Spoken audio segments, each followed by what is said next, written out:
मंगलम भगवान वीरो मंगलम गौतमो गणी मंगलम कुंद कुंदार्यो जैन धर्मोस्तु मंगलम सर्वमंगल मांगल्यम सर्वकल्याणकारकम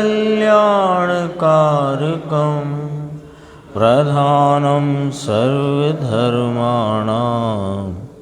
जैनं जयतु शासनम्।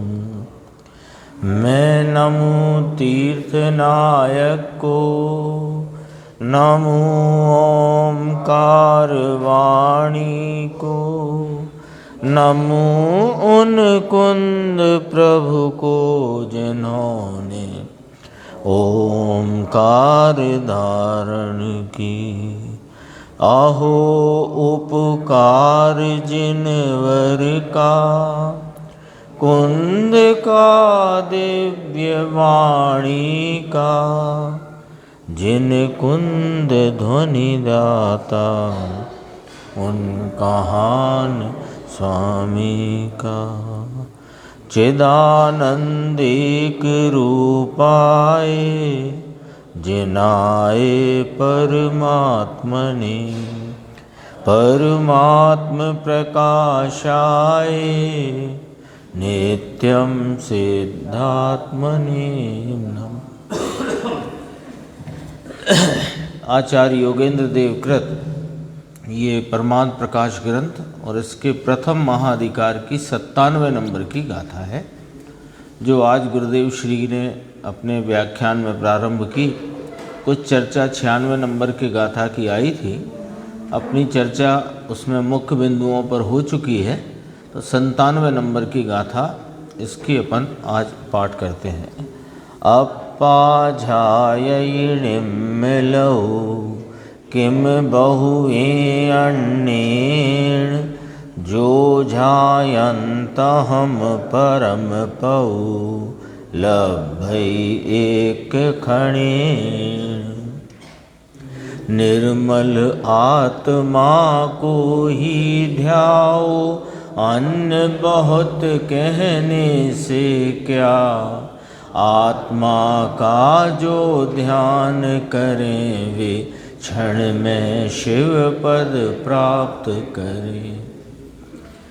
आगे इस गाथा में कहते हैं कि निर्मल आत्मा को ही ध्याओ, जिसके ध्यान करने से अंतर मुहूर्त में यानी तत्काल मोक्ष पद की प्राप्ति होती है।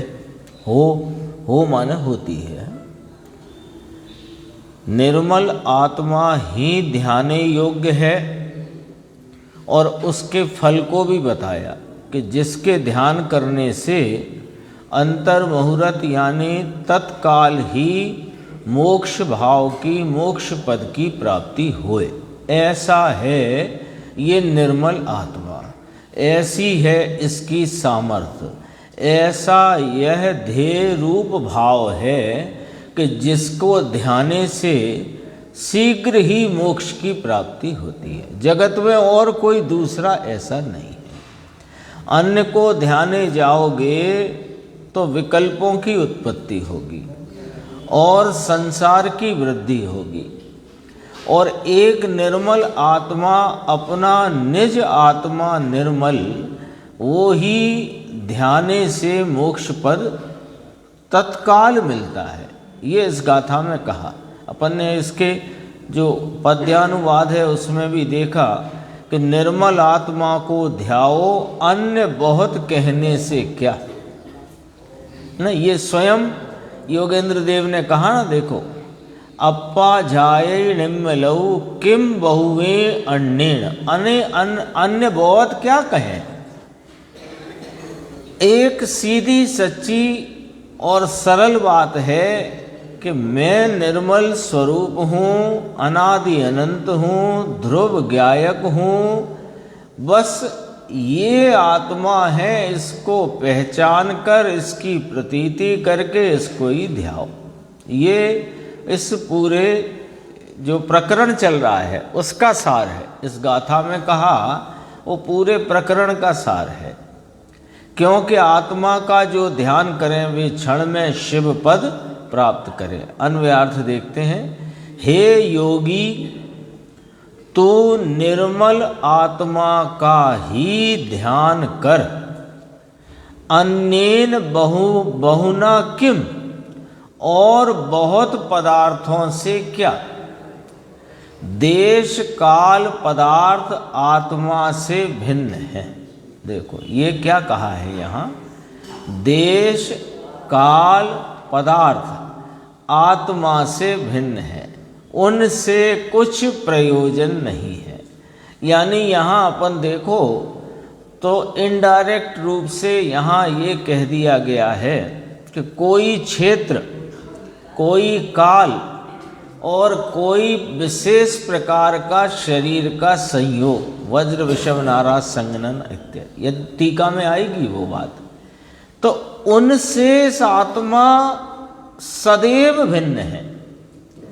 देश से यानी क्षेत्र कोई हो, काल कोई हो, और शरीर आदि का संयोग कोई भी बना रहे, लेकिन आत्मा तो सदैव उनसे भिन्न है और उनसे कुछ प्रयोजन नहीं है।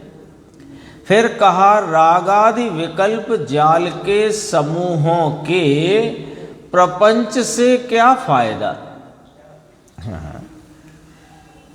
उसको स्पष्ट करते हैं ना टीकाकार, अन्वयार्थ में थोड़ा स्पष्ट भी करते हैं, फिर भावार्थ तो कहेंगे कि देश काल और पदार्थ वे सब तेरे निज आत्मा से भिन्न हैं, उनसे कुछ प्रयोजन नहीं है।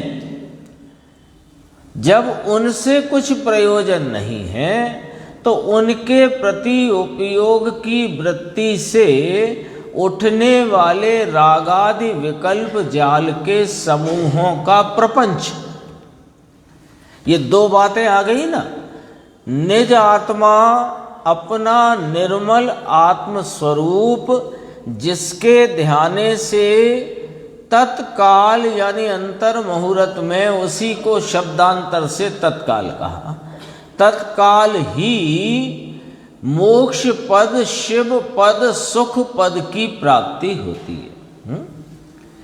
और अन्य जो कुछ भी है इस निर्मल निजात्मा के अतिरिक्त, अन्य जो कुछ भी है उनके प्रति वृत्ति के प्रवर्तमान होने से रागादि विकल्प जाल के समूहों का प्रपंच खड़ा होता है।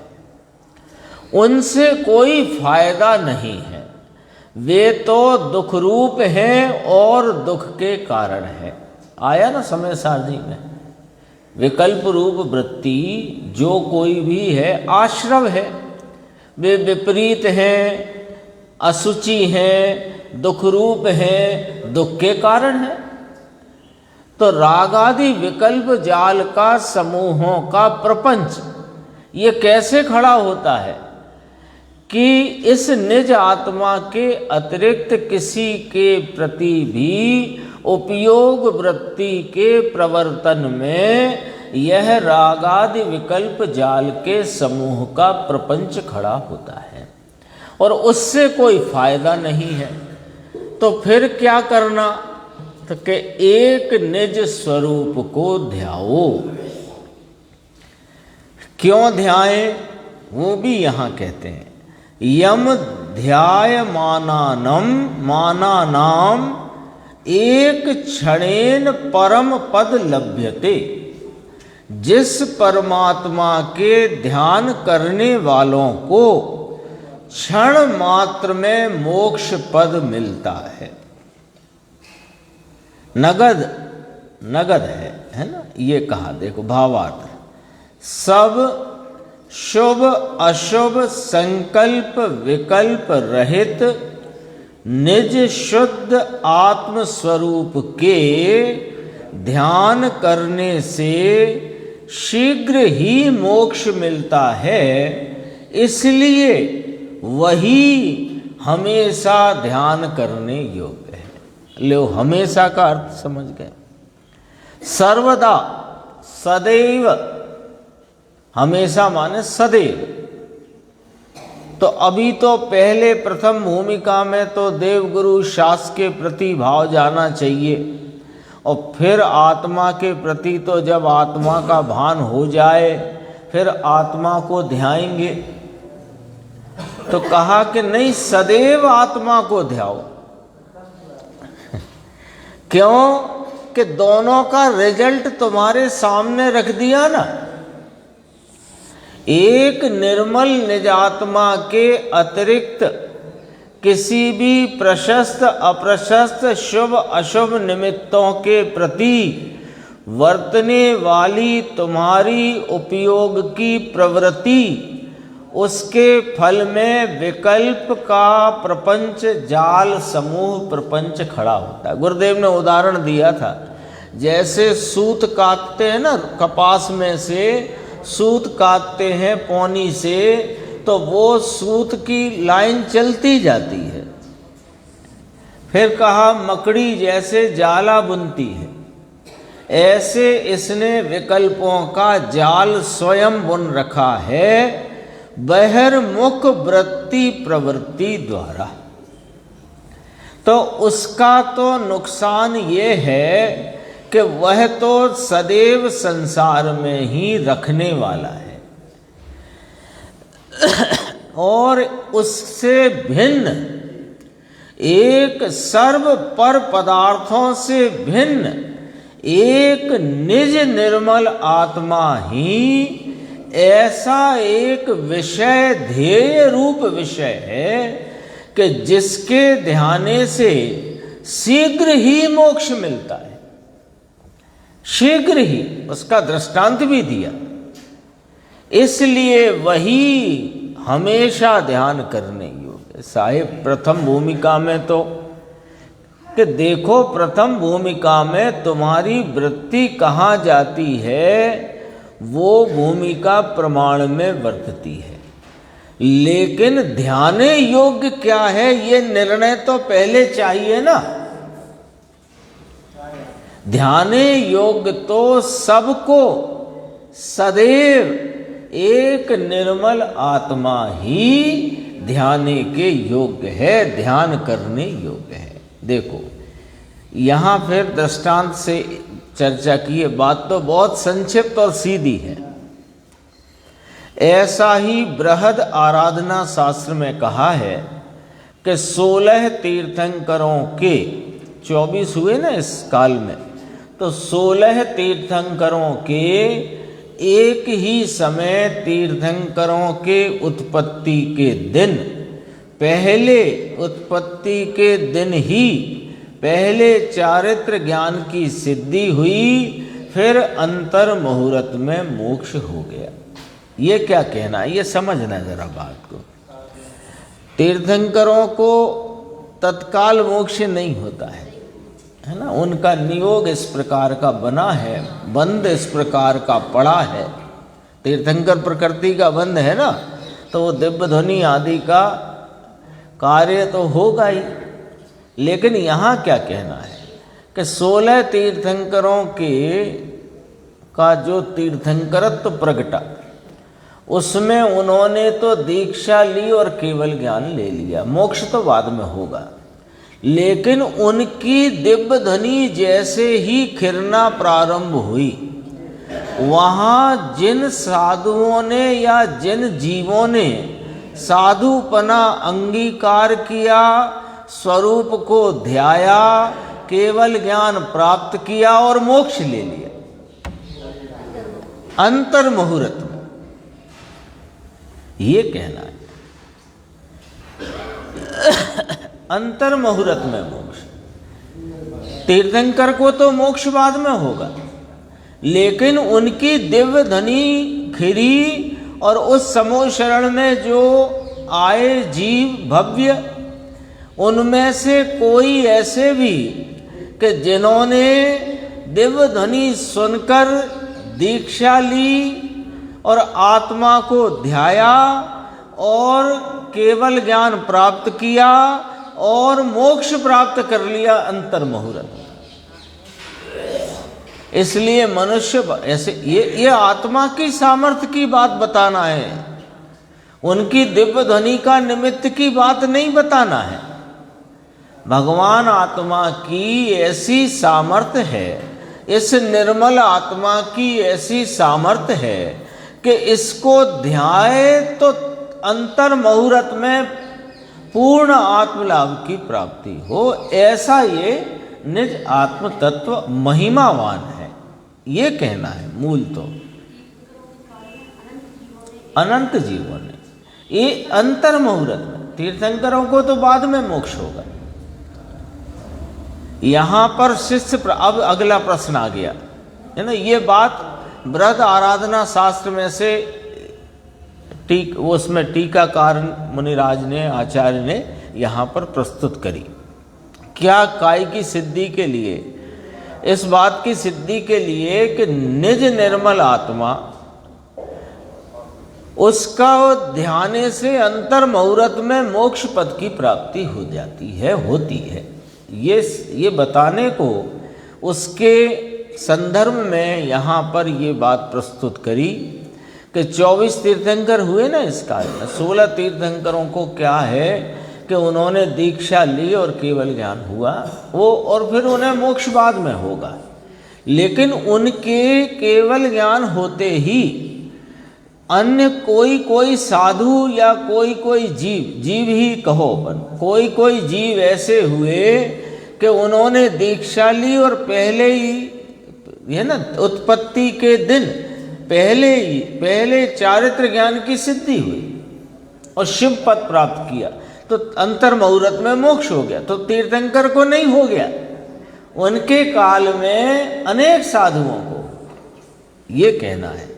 उन्हें तो अभी समय लगेगा।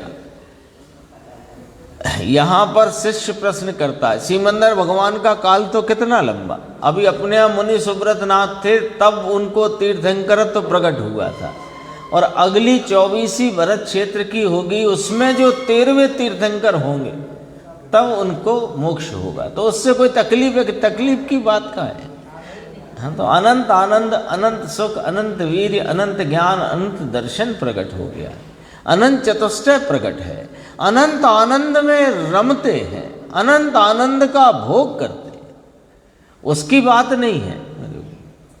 अब थोड़ी बात आगे लेते हैं। यहाँ पर शिष्य प्रश्न करता है कि यदि परमात्मा माने यह निज आत्मा, निर्मल निज आत्म स्वरूप, इसके ध्यान से अंतर मुहूर्त में मोक्ष होता है, तो इस समय ध्यान करने वाले हम लोगों को क्यों नहीं होता? हमें क्यों नहीं हो रहा? तो उसका समाधान इस तरह है कि जैसा निर्विकल्प शुक्ल ध्यान वज्र विषव नाराज संगनन वालों को चौथे काल में होता है, वैसा अभी नहीं हो सकता। अभी समझ लेना ये क्या कहा। बात किसकी करी गई है? निर्विकल्प शुक्ल ध्यान, निर्विकल्प अंतर समाधि भाव। तो शुक्ल ध्यान का अर्थ है कि धर्म ध्यान के अत्यंत उग्र परिणाम रूप शुक्ल ध्यान, अत्यंत उग्रता का निर्विकल्प शुक्ल ध्यान। मूल बात तो ये है, ये निर्विकल्प शुक्ल ध्यान में परिणत होकर ही पूर्ण भाव की, पूर्ण वीतरागता, केवल ज्ञान, अनंत चतुष्टय आदि की प्राप्ति होती है, और कोई को उसी समय मोक्ष भी प्राप्त होता है। आगे उसी समय माने उसी अंतर मुहूर्त के अवधि में, ऐसा कहना है। अभी देखो, अब यहाँ निमित्त बताया, 2 निमित्त बताए। काल की अपेक्षा भी यहाँ निमित्त को गिनाया गया, और शरीर संयोग की अपेक्षा भी निमित्त को गिनाया गया, बताया गया। वज्र विश्रव नाराज संगनन वाले को चौथे काल में उग्र शुक्ल ध्यान या निर्विकल्प शुक्ल ध्यान होता है वो अभी नहीं हो सकता। हाँ, योग्यता नहीं है। तो काल का दोष है कि नहीं, शरीर का दोष है कि नहीं, है ना। और भी है इसमें, देखो इसी बात को अभी अपन इतना समझते हैं। वो तो अभी जो जीव, भव्य जीव यहाँ पर हैं, पंचम काल में भरत क्षेत्र में जो भव्य जीव हैं, उनकी अभी ऐसी योग्यता नहीं है कि वे अत्यंत उग्र आत्म ध्यान नाम शुक्ल ध्यान को प्राप्त कर सकें, और निमित्त में ऐसे शरीर आदि का भी संयोग नहीं है। वो क्यों? कि वो जीव की ऐसी योग्यता नहीं है, इसलिए उस प्रकार का निमित्त नहीं है। तो निमित्त पर से ज्ञान कराया कि जीव की योग्यता नहीं है। निमित्त का ज्ञान करा के निमित्त के कारण मेरा मोक्ष रुक रहा है, ये नहीं बताया है। तेरी या इस काल में रहे जीवों की, भव्य जीवों की ऐसी वर्तमान में योग्यता नहीं है कि वे केवल ज्ञान प्राप्त कर सकें और मोक्ष प्राप्त कर सकें। अरे श्रेणी आरोहण कर सकें, ऐसी भी योग्यता नहीं है। तो इसलिए जीव की योग्यता, जीव की सामर्थ्य की बात नहीं कर रहे। जीव की सामर्थ्य तो तीनों काल एक समान है, लेकिन उसके परिणमन योग्यता, यानी उस प्रकार परिणमने की योग्यता का, परिणामगत योग्यता का, पर्यायगत योग्यता का ऐसा यहाँ पर अभाव है, योग्यता का अभाव है। तो उस योग्यता के अभाव को शरीर के संयोग रूपी निमित्त और काल के निमित्त पने से ज्ञात कराया है। हमेशा अपन ने दोपहर को चर्चा चलती है, उसमें बहुत स्पष्ट हो गया है।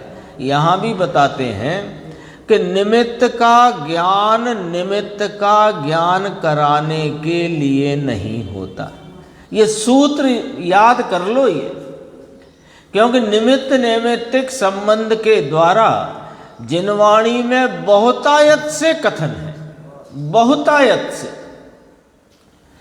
तो क्यों निमित्त का ज्ञान कराते हैं?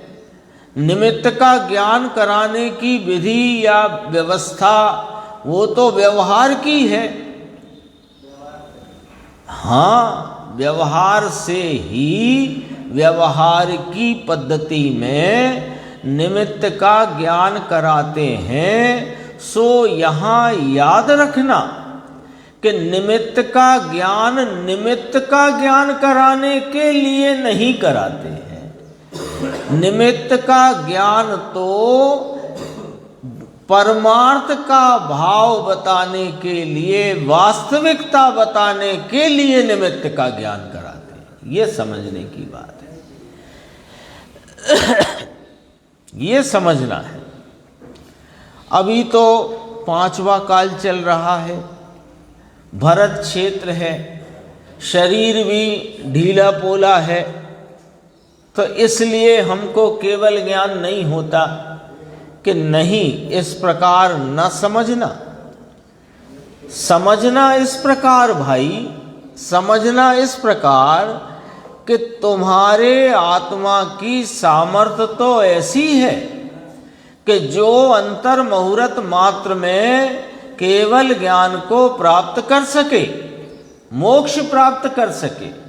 तथापि अभी पर्यायगत योग्यता का ऐसा अभी अभाव बरतता है।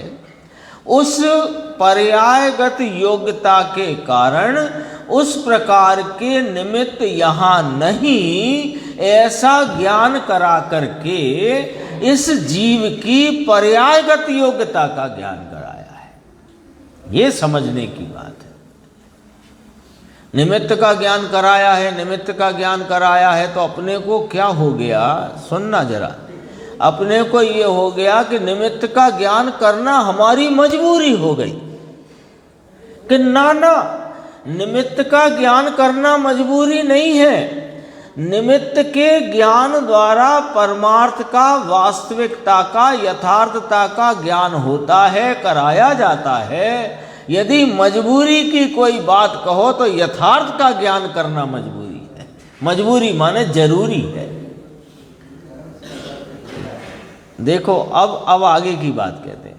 ऐसा ही दूसरे ग्रंथों में कहा है, अत्र इत्यादि, इसका अर्थ यह है कि श्री सर्वज्ञ वीतराग देव इस भरत क्षेत्र में, इस पंचम काल में शुक्ल ध्यान का निषेध करते हैं। निषेध करते माने अब भगवान ने ही निषेध कर दिया, अब कैसे होएगा? अरे निषेध करते हैं का अर्थ है कि इस भरत क्षेत्र में, इस पंचम काल में शुक्ल ध्यान हो ऐसे योग्यता वाले जीव नहीं है, ये भगवान ने कहा है। भगवान ने क्या कहा? देखो पढ़ोगे तो क्या, देखो अंकुर भाई, पढ़ोगे तो क्या लिखा है? श्री सर्वज्ञ वीतराग देव, तीन लोक के नाथ, उन्होंने निषेध कर दिया क्या कि इस भरत क्षेत्र में, इस पंचम काल में शुक्ल ध्यान होता नहीं। अब उनने ही निषेध किया है, अपन क्या कर सकते? अरे सुनो भैया, उनने क्या कहा? उन्होंने ये कहा कि इस भरत क्षेत्र में, इस पंचम काल में अभी जो भव्य जीव, आत्माराधक जीव हैं, आत्म आराधना के योग्यता वाले जीव हैं, उन जीवों की अभी वर्तमान में ऐसी पर्यायगत योग्यता नहीं है कि वे मोक्ष पद को प्राप्त कर सकें, श्रेणी आरोहण कर सकें। सब आ गया उसमें, श्रेणी आरोहण कर सकें, केवल ज्ञान प्राप्त कर सकें, मोक्ष प्राप्त कर सकें। यहां तक बात आ। इस समय धर्म ध्यान हो सकता है, इस पर भी जोर है। सिर्फ आर्त रौद्र ध्यान में ही ये जीवन कट जाएगा ऐसा नहीं है। इस भव में भी भव्य जीव धर्म ध्यान रूप परिणमन कर सकते हैं। यहां ऐसे भव्य जीव हैं और उन भव्य जीवों की ऐसी योग्यता है कि वे धर्म ध्यान रूप परिणमन करें। शुक्ल ध्यान रूप परिणमन नहीं हो सकता, ऐसी जीव की योग्यता नहीं है। खरेखर बात को समझना। काल पर दोष दिया, शरीर पर दोष देना, ये दोष देने के लिए निमित्तों का ज्ञान नहीं है। ये तो योग्यता का उस समय, इस समय में रहे, इस काल में, इस क्षेत्र के जीवों की इस प्रकार की योग्यता नहीं है। देखो इस समय धर्म ध्यान हो सकता है, शुक्ल ध्यान नहीं हो सकता। उपशम श्रेणी और छपक श्रेणी दोनों ही इस समय नहीं है। 7वें गुण स्थान तक गुण स्थान है, ऊपर के गुण स्थान नहीं है। इस जगह तात्पर्य यह है कि जिस कारण परमात्मा के ध्यान से अंतर मुहूर्त में मोक्ष होता है, वो यहाँ नहीं है अभी इस क्षेत्र में, इस काल में। इसलिए संसार की स्थिति घटाने के वास्ते नहीं है अभी जीवों की ऐसी योग्यता कि जिस परमात्मा के निर्विकल्प उग्र शुक्ल ध्यान से अंतर मुहूर्त में मोक्ष प्राप्त हो जाए, ऐसे परिणमन की योग्यता अभी जीव को नहीं है। तथापि संसार की स्थिति घटाने के प्रयोजन से, घटाने के लिए अब भी माने अभी धर्म ध्यान का आराधन करना चाहिए।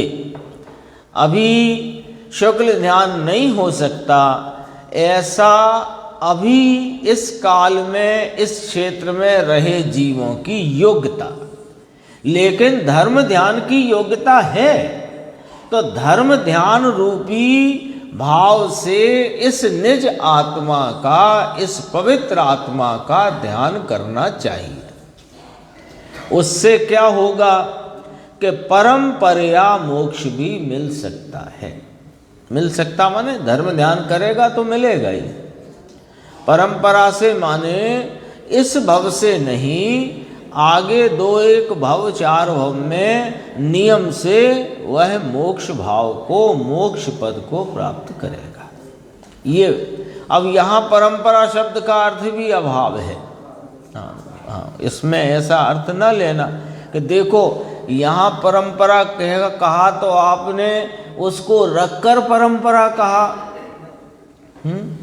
और जब शुभ भाव को परंपरा मोक्ष का कारण कहा तो आपने अभाव रूप कारण कहा। कि नहीं नहीं, यहाँ भी अभाव रूप कारण कहा है। कैसे कि जो अभी धर्म ध्यान रूप भाव है उसको अभी त्याग करके शुक्ल ध्यान में आरोहण करके शुक्ल ध्यान रूप उग्र आराधना के द्वारा, तो धर्म ध्यान छूटा कि नहीं छूटा? अभाव रूप कारण है। अभी योग्यता प्रमाण में इस क्षेत्र में, इस काल में जीवों को, प्राणी मात्र को धर्म आराधना, धर्म ध्यान, आत्म आराधना करना चाहिए, क्योंकि ऐसी योग्यता अभी है। तो साहब धर्म ध्यान से मोक्ष तो हो नहीं जाएगा, उसके लिए तो शुक्ल ध्यान चाहिए। कि जब योग्यता पकेगी तो नियम से इस धर्म ध्यान का अभाव होगा, शुक्ल ध्यान की प्रकटता होगी और मोक्ष पद की प्राप्ति होगी। ये वाली बात है। देखो गुरुदेव का प्रवचन देखते हैं, गाथा सूत्र दोहा सूत्र के बाद, हे योगी तू निर्मल आत्मा का ही ध्यान कर, आत्मा का ही ध्यान कर, प्रभु ध्यान वहां कर, त्राटक वहां लगा दे। त्राटक समझते ही है ना, वो जो शारीरिक योग में होता है एक त्राटक, उसी को यहाँ का, यानी दृष्टि को स्थिर कर देना, उसका नाम त्राटक। तो कौन सी दृष्टि? ये दृष्टि नहीं, हाँ, अपने उपयोग को वहाँ लगाकर श्रद्धा को एकाग्र एक वहीं अपने निर्मल स्वरूप पर प्रतीति भाव से रहो और स्वरूप का आराधन करो, ये यहाँ कहना है। ज्ञान की पर्याय, श्रद्धा की पर्याय को वहाँ लगा दो, चिपका दो। वह ध्यान मोक्ष का मार्ग है। समझ में आया? नियम सार में तो ये कहा कि ये ध्यान, वह व्रत तप जो कहो वो यही है। तुम्हें जो कहना हो, व्यवहार की व्याख्या में प्रयुक्त किए गए वाचकों से, संज्ञाओं से, उन नामों से आपको जो कहना हो, व्रत कहना हो, तप कहना हो, प्रतिक्रमण कहना हो, प्रत्याख्यान कहना हो, आलोचना कहना हो, भक्ति कहना हो, जो कुछ कहना हो, वह यही नाम एक निर्मल आत्म स्वरूप में श्रद्धा ज्ञान की परिणति द्वारा उसमें एकाग्रता करना, यही व्रत है, यही तप है, यही प्रतिक्रमण, प्रत्याख्यान, आलोचना है, यही सब है। सब बोल रखे हैं वहां पर नियम सार में, एक एक अधिकार रखा है इसका। अपने तो हो गई ना स्वाध्याय।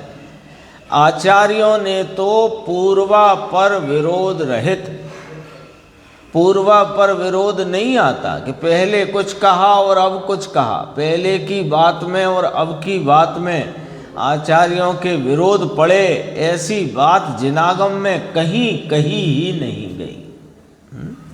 पूर्वा पर विरोध रहित चारों ओर। फिर गुरुदेव को बहुमान आया तो कहते हैं दिगंबर संतों की बलिहारी है।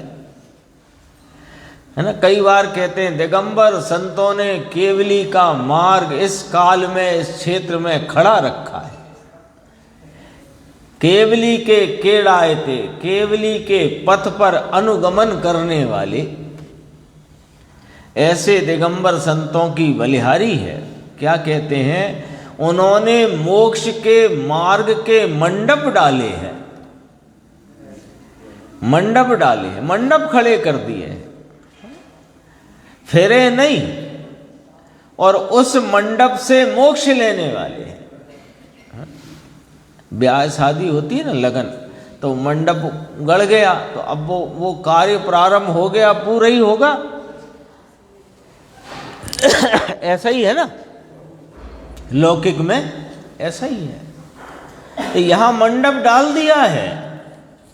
दिगंबर संतों ने आचार्य कुंद कुंद देव, आचार्य अमृतचंद्र देव, उमा स्वामी, समंत भद्र स्वामी, पूज्यपाद स्वामी, जयसेन स्वामी आदि अनेक संतों ने, दिगंबर संतों ने अपनी प्रचुर स्वयं संवेदन की दशा में वर्तते हुए मोक्ष का मंडप गाड़ दिया है। उस मंडप से जो अंतरंग में, मंडप यहां थोड़ी गाड़ा है, अंतरंग में स्वरूप साधना का, प्रतीति का, आराधना का ऐसा मंडप गाड़ा है, ऐसा मंडप डाला है कि उस मंडप से मोक्ष लेने वाले हैं, शीघ्र लेंगे।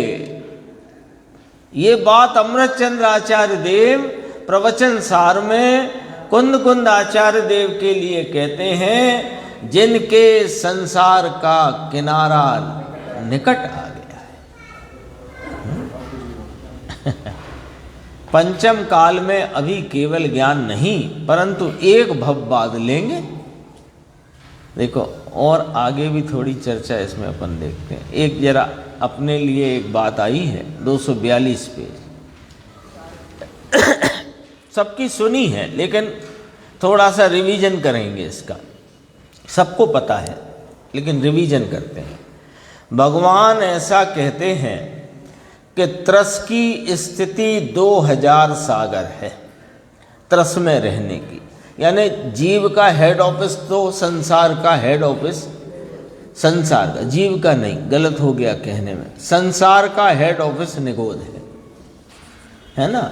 और अनादि से संसार में रहे जीव का पीहर निगोद है, मायका।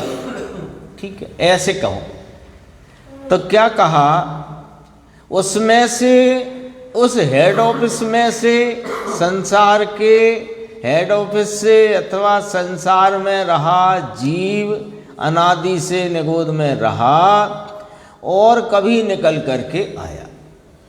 तो निकल करके आया तो त्रस में आया, जो छैडालाकार पंडित दौलत राम जी कहते हैं ना, क्या कहते हैं वो, दुर्लभ लही जो चिंतामणि त्यों पर्याय लही त्रस्तणी। चिंतामणि रत्न के समान निगोद में से निकलकर लट पिपील आदि हो जाना, दो इंद्रिय पना प्राप्त कर लेना, ये समझो कि चिंतामणि रत्न मिल गया। चिंतामणि रत्न समझते ही हो गए अंकुर, कि जो चिंतो सो प्राप्त होए, है ना। ऐसे हाथ में लिया और जो चिंतवन किया वो प्राप्त हो, ऐसा उस रत्न के बारे में कहा जाता है ना। उसकी ऐसी व्याख्या है चिंतामणि रत्न की, अपन ने तो देखा नहीं, तो उसकी व्याख्या ऐसी है। तो दुर्लभ लही जो चिंतामणि त्यों पर्याय लही त्रस्तणी, वहां से निकलकर त्रस में आया, यहां से त्रस प्रारंभ हुआ और इसकी उत्कृष्ट स्थिति 2000 सागर की। सबको पता है, वो कोई नई बात नहीं सुनाने वाले हैं, लेकिन रिवीजन कराने वाले हैं। थोड़ा क्या है, कभी कभी बीच बीच में चेताना और चेत जाना जरूरी है। देखो, 2 इंद्रिय से पंचेंद्रिय, 2 इंद्रिय, 3 इंद्रिय, 4 इंद्रिय, असंगी पंचेंद्रिय, नारकी, त्रियंच, मनुष्य और देव, ये सारा सिस्टम एक इंद्रिय को छोड़ दिया, 2 इंद्रिय, 3 इंद्रिय, 4 इंद्रिय, और उसमें फिर पंचेंद्री में 2, असंगी पंचेंद्री, संगी, संगी में भी नारकी, त्रियंच, मनुष्य देव, इसमें ये अधिकतम 2000 सागर रह सकता है जीव निगोद से निकलकर, है ना। अब इसका हेड ऑफिस कौन है? संसारी का हेड ऑफिस निगोद है, ठीक है। तो 2000 सागर रहे, ये स्थिति पूरी हो, यानी पूरी हो जाए तो निगोद में नाम एकेंद्री में जाए, ये नियम है, भगवान ने देखा है, भगवान ऐसा कहते हैं। प्रभु तुझे यह बात अभी समझ लेना चाहिए, अभी समझ लेना चाहिए, है ना। जभी जाग जाओ तभी है सवेरा, पर ऐसा ना हो कि सवेरा हो ना पाए, यानी हम जाग ना पाए और फिर वह संसार के मुख्य ऑफिस में, हेड ऑफिस में चले जाए। जागृत हो जाना चाहिए। देखो मुमुक्षु ने प्रश्न किया, जानते हैं ना वो, अपन सब जानते हैं कि ये उत्कृष्ट स्थिति 2000 सागर की है, इसमें यदि आत्माराधना करके यदि इसने मोक्ष मार्ग नहीं पकड़ा तो नियम से निगोद जाएगा, सबको पता है, सबको पता है। वो उसने भी कह दिया निगोद में जाए अथवा मोक्ष में जाए, 2 ही है ना। तो वे पंडित कैलाश चंद जी साहब थे ना बुलंदशहर वाले, तो वो कहते थे 2 ही गति है। अब वो पूछते थे, हम लोगों से पूछते थे गति कितनी, हमने कहा 4, गलत, गति 2 होती है, एक निगोद और एक मोक्ष। ये तो हवा खाने की, ये 4 गति जो है हवा खाने की है। हवा खाने के लिए अपन जाते हैं ना पर्यटन के लिए, घूमने के लिए, तो कितने दिन को, 8 दिन, 15 दिन, 20 दिन, बहुत कोई घुमक्कड़ हुआ तो महीने 2 महीने। तो ये हवा खाने की है, ये 2000 सागर हवा खाने के हैं। तो देखो अब यहां से गुरुदेव की 4 पंक्तियों में बात अपने को गंभीरता से स्वीकार करना है, समझना है। मोक्ष में तो वो जाए, आत्मज्ञान करे तो जाए। उसने कहा ना निगोद में जाए अथवा मोक्ष में जाए, बात तो उसने बराबर कही, लेकिन मोक्ष में कौन जाए? कि जो आत्मज्ञान करे तो जाए ना। उसके लिए तो कहा जाता है भाई, इसके लिए ही तो ये जिनवाणी में पग पग पर यही बात कही जा रही है। एक एक गाथा सूत्र में, दोहा में, टीका में, गद्य में, पद्य में, इस पूरी जिनवाणी में पग पग पर यही कहा जा रहा है कि हे जीव, तू यदि अपना हित चाहता है तो अपने आत्म स्वरूप को पहचान कर, उसकी प्रतीति कर और उसकी रमणता कर, उसमें ही तेरा कल्याण है और हित है। ये पैसा कमाने फमाने में जो हमें लगता है हमने बहुत पुरुषार्थ किया, सच्ची बात है ये तो पूर्व का पुण्य कोई उदय में आया है। तेरी कोई होशियारी का काम है ही नहीं, बिल्कुल होशियारी नहीं है, बिल्कुल होशियारी नहीं। 2 बातें कहते हैं जहां होशियारी नहीं है, और तीसरी बात कहेंगे जहां होशियारी चल सकती है। आत्मज्ञान में होशियारी चल सकती है, ये पैसा कमाने में होशियारी नहीं चलती है। ये तो पूर्व का पुण्य का उदय जल करके खड़ा हो गया है धुएं के रूप में। पुण्य जला है कि नहीं जला, बोलो? तो जला है, जलने में क्या निकलता है चंद्रेश भाई? धुआं।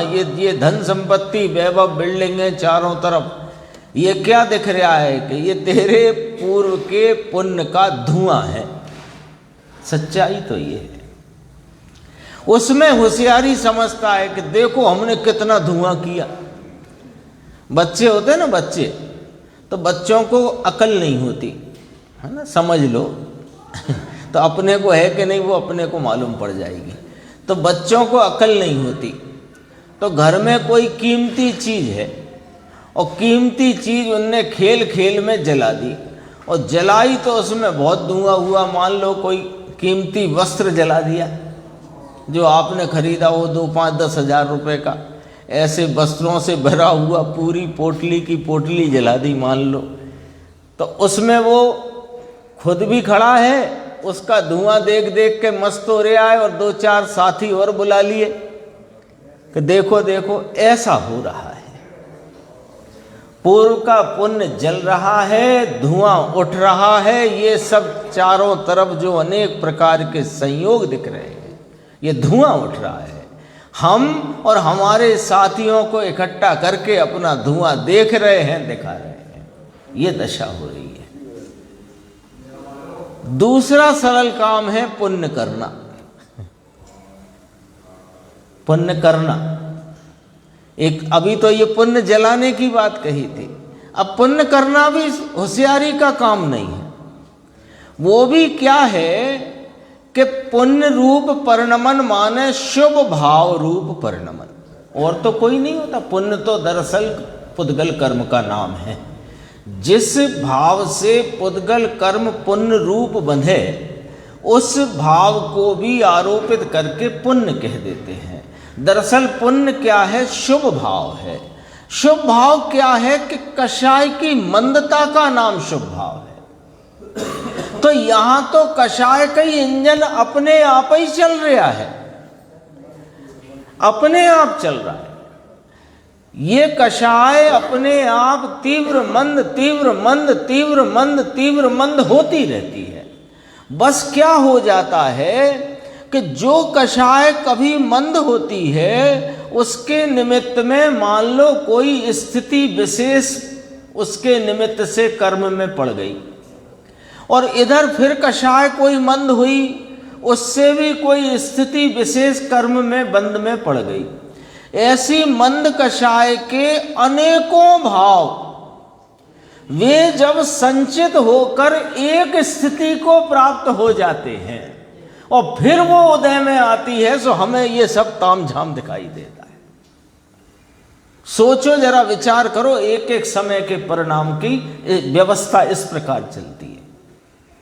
कोई ऐसा नहीं है कि आपको अभी बैठे बैठे मंद कषाय हो गई, अभी आपने संपत्ति का ढगला उससे इकट्ठा हो जाएगा, ऐसा नहीं है। एक समय को मंद कषाय हुई, उसके निमित्त से कोई कर्म की स्थिति विशेष ऐसी बन गई, फिर कोई समय बाद फिर मंद कषाय हुई, फिर स्थिति विशेष बन गई, फिर कोई मंद कषाय हुई, फिर विशेष बन गई, फिर ऐसी बनी हुई स्थितियों में जब कोई ऐसा संचित होकर के एक साथ जब उदय को वे प्राप्त होते हैं बने हुए कर्म, तब ऐसा ये थोड़ी धन संपत्ति और वैभव दिखाई पड़ने लगता है, और ये फूला फूला नहीं समाता। क्योंकि यदि ऐसा ना हो तो आप मुझे बताओ, निगोद में कैसे पुण्य बांधता है? ये लॉजिक समझ नहीं आया हो जो अभी बताया, तो सोचो कि निगोद में कैसे करके इसने पुण्य किया है, और नहीं किया तो निकल करके कैसे आ गया।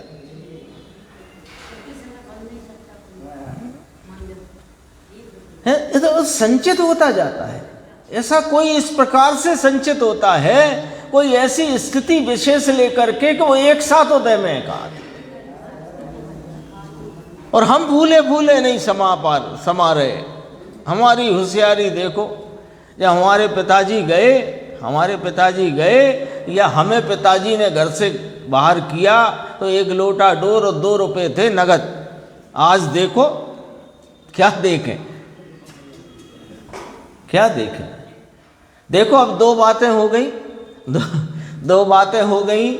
वर्तमान में जो पुण्य के संयोग दिखाई पड़ रहे हैं, सो ये तेरे पूर्व का पुण्य ही जल करके धुआं हो रहा है। एक वो जो पुण्य जो तूने कमाया है, सो उसमें भी होशियारी नहीं है, वो भी होता ही जाता है सहज कषाय, तीव्र मंद तीव्र मंद तीव्र मंद तीव्र मंद तीव्र मंद तीव्र मंद में हो जाती है। कभी कभी तीव्र कषायों से पड़ने वाले पाप की स्थिति ऐसी बंधती जाती है, उधर भी देख लो कि वो एक साथ ऐसा उदय में आता है कि त्राही त्राही करता है, फिर ऐसे होता है, एक समय के परिणाम से नहीं हो जाता है ये सब कुछ। इतना समझने की बात है। अब होशियारी कहां चलेगी अंकुर भाई?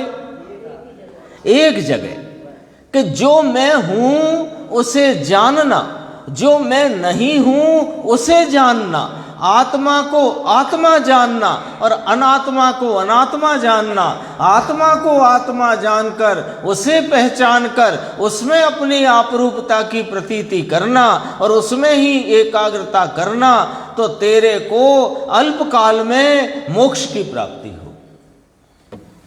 देखो एक एक गाथाओं में कितना भाव है। देखो गुरुदेव ने तो यहाँ ये याद कराया अपने को। त्रस्की दे, आत्मज्ञान दर्शन और चारित्र करे तो मोक्ष होता है। त्रस्की स्थिति पूरी और संसार की स्थिति पूरी।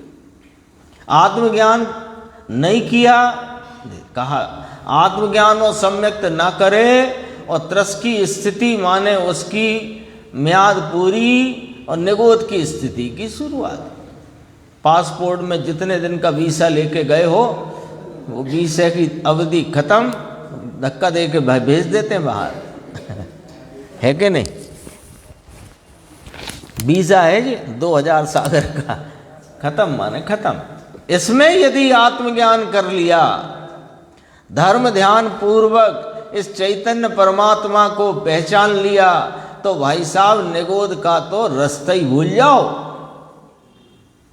अब तो नियम से परिपूर्ण भाव की प्राप्ति होगी। वस्तु भाई ऐसी है बापू। अब गुरुदेव क्या कहते हैं, ये भय बताने के लिए नहीं है, हम कोई डराना नहीं चाहते।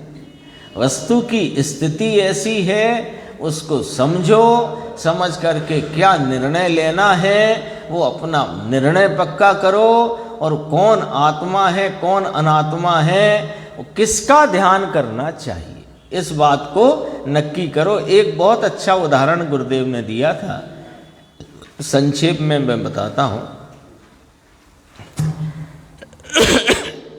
देखो, इसलिए पेज नंबर 244, इसलिए वही हमेशा ध्यान करने योग्य है, एक अपना निर्मल निजात्मा। फिर कहा कि ये बात मुनि की प्रधानता से कही गई है, तो सबके लिए ऐसा ही है। मुनि की प्रधानता लेकर कही, लेकिन कल्याण तो सबको ही करना है ना। इसलिए गृहस्थ हो या त्यागी हो, उसे आत्मा के ध्यान में जाते ही कल्याण का उपाय है, दूसरा कोई उपाय है नहीं। समझ में आया? यहाँ तो आत्मा की डोर बांधे तो मुक्ति है, बाकी हराम है कुछ भी करे, ऐसा कहते हैं। फिर एक दृष्टांत दिया, संक्षेप में बोलता हूँ। छोटी 15 वर्ष की बच्ची हो, पहले जाना पड़ता था, अब नहीं जाना पड़ता। पहले कुएं पे पानी लेने जाना पड़ता था घर के लिए, दिन भर के लिए। तो 15 वर्ष की लड़की वो कुएं पे पानी लेके आए, तो अकेली तो जाए नहीं, आस पड़ोस मोहल्ले के घर के सब 2-4 का समूह बना करके जाएं। अब जाएं तो उन्होंने वो अपने, इसमें ईडरी लिखा, अपन उसे कूडरी बोलते हैं, क्या बोलते हैं, कोंडरी। तो कोंडरी रखी और उसके ऊपर रखा घड़ा, और रस्ते भर बात करने से बंद नहीं हुए, और पानी एक बूंद गिरे नहीं। कैसे के पग चले, हाथ चले, मुंह चले, नयन चले, लेकिन गर्दन न चले। गर्दन ऐसी की ऐसी, और पग चले, हाथ चले, नयन चले, मुंह चले, सब चले, लेकिन गर्दन ना हिले। इस पर वह मील, आधा मील, 2 मील, जो भी उसके घर से दूरी हो, वो पूरी दूरी तय करके घर पर पानी लाके रख दे। फिर एक और उदाहरण दिया कि वो नाटक करने आते, अपने आप ही था एक कलाकार, वो एक घड़े के ऊपर दूसरा, दूसरे पे तीसरा, ऐसे अधिक अधिक घड़े रखे, उस पे दीपक आदि इत्यादि। अब वो पूरा नृत्य करे और उस नृत्य में आप ध्यान देना कि वो सब हिले पर ये ना हिले, गर्दन ना हिले, और सब हिले, और सब ऐसा हिले कि आप उसके जो नृत्य की कलाएं देखते रह जाओ और गर्दन हिले ही नहीं बिल्कुल, ऐसा है ना। तो उससे क्या कि उससे वह उसका उस समय, अब देखो यहां गर्दन नहीं हिल रही, ये उसने कोई यहां रस्सी बांध के लॉक नहीं करा है, ये तो उसके उपयोग की ऐसी वहां पर समझो ध्यान रखने की, ऐसा उसका ध्यान वहां लगा हुआ है कि गर्दन नहीं हिलती और बातचीत चलती रहती है और रास्ता पे चलते रहते हैं, रास्ते में कोई अंकड़ कंकड़ आए उससे भी बचते बचाते निकल जाते। सब हो रहा है कि नहीं हो रहा, लेकिन ध्यान कहाँ है? एक अपने सिर पर रखी गगरी पर और गर्दन ना हिले इस पर, यही है ना।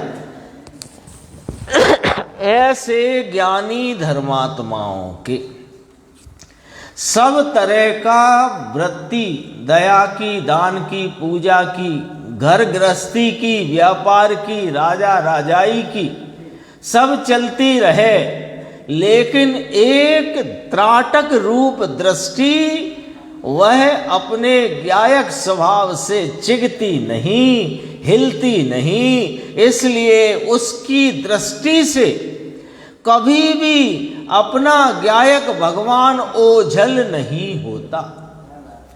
वो चाहे तो कितने ही भोगादिक विषयों में प्रवृत्त हो अथवा कैसे ही दया दान पूजा भक्ति बड़े बड़े भक्ति विधान के अनुष्ठान में लगा हो, किंतु तब भी उसकी दृष्टि अपने एक ज्ञायक वीतराग चिदानंद नित्यानंद स्वरूप भगवान से हटती नहीं। ये दृष्टांत के द्वारा यहाँ पर गुरुदेव श्री ने बताया। ये चर्चा अपनी इस गाथा की लगभग यहाँ तक जो आज आई थी वहाँ तक हुई। ये कहा ना, वो बात भी मैं पढ़ देता हूँ जिससे किसी को वो शंका ना रहे। देखो, ऐसा ही बृहद आराधना शास्त्र में कहा है, महा आराधना का शास्त्र, 16 तीर्थंकरों के एक ही समय तीर्थंकरों की उत्पत्ति के दिन 24 तीर्थंकर हुए हैं। उसमें 16 तीर्थंकरों ने तो दीक्षा ली और केवल ज्ञान हुआ। उसमें मुनि हुए मानो उनके केवल ज्ञान होने के उपरांत समूह शरण लग गया। अब मुनि हुए तो उत्पत्ति के दिन पहले चारित्र ज्ञान की सिद्धि हुए तो वे साधु हुए, उनके समूह शरण में जो साधु हो गए, और एकदम चारित्र आया और एकदम क्षण में केवल ज्ञान। भगवान ने तो अभी केवल ज्ञान प्राप्त किया, मोक्ष तो बाद में जाएंगे। समझ में आया? 16 तीर्थंकर ने केवल ज्ञान प्राप्त किया, उनके शासन में ऐसी वस्तु बनी जहाँ केवल ज्ञान हुआ, ध्वनि निकली, वहाँ साधु हुए। वे साधु हुए, क्षण में केवल ज्ञान पाकर मोक्ष में चले गए। क्षण का अर्थ है अंतर मुहूर्त। ये चर्चा इसमें आई थी और वो चर्चा अपन पढ़ी चुके हैं। और चर्चा भी कल और इस गाथा की थोड़ी गुरुदेव लेंगे, तब अपन उसकी चर्चा करेंगे।